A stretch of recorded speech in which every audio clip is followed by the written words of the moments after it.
At one point in ancient history, pre-cataclysm, people began carving out large cities underground. What's that all about? Wait till you hear this. For centuries, people have told tales of caves and tunnels deep inside the earth. Subterranean passageways that led to lands of gods and monsters and treasures from beyond the stars. Should we be looking for proof of their existence, not in the heavens above, but in mysterious worlds deep beneath the surface? In 1963, a simple home renovation in the town of Derinkuyu led to an extraordinary discovery when a cave wall was opened, revealing a passageway to an underground city tens of thousands of years old and more than 280 feet deep. It is mind-blowing and is just one example of hidden knowledge of a civilization that could not live on the ground level of the earth. There are 15,000 ventilation shafts going down to the deepest levels of the ancient city. Incredibly, the number of rock rooms that were found could hold an estimated 1 million people. There was even evidence of religious centers, storerooms, wine presses, and stables for livestock. It would have been a massive undertaking for any civilization, even in modern times with modern equipment. But in those days, it would have been unimaginable. You could easily put it on a par with the undertaking equal to the pyramids at Giza.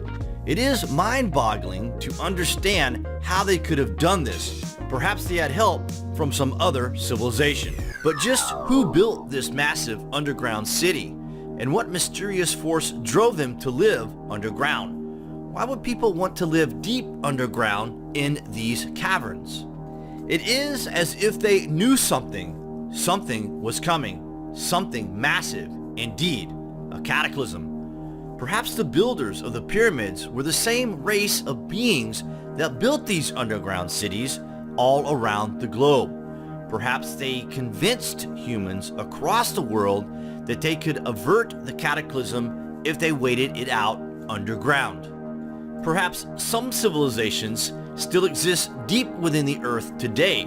Remember, we told you NASA received distress signals from within the earth at no less than 6 locations worldwide since the early 1990s.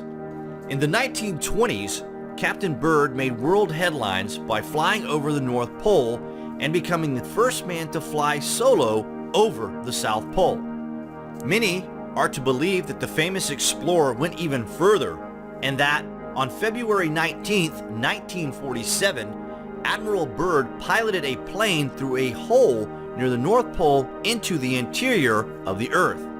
A flying saucer-type craft took control of his airplane with some kind of tractor beam, and they landed him near an inner Earth city. And the message that they had for us was that they considered themselves the guardians of this planet. We had just blown up a couple of cities in Japan a couple of years before, so this was the message that he was given, a warning.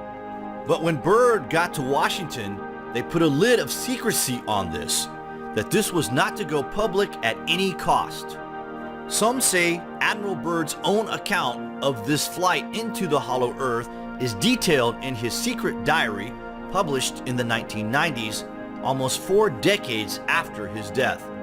The rumor was he found a world of flying machines and people and more advanced machinery than that of the surface people. Could there really be vast open spaces within the earth where advanced civilizations live? Could civilizations really have come to Earth centuries ago and hidden the evidence of their journeys deep within caves and tunnels?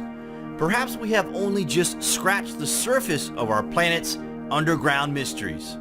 If so, what clues to our distant past might still be waiting to be found and hiding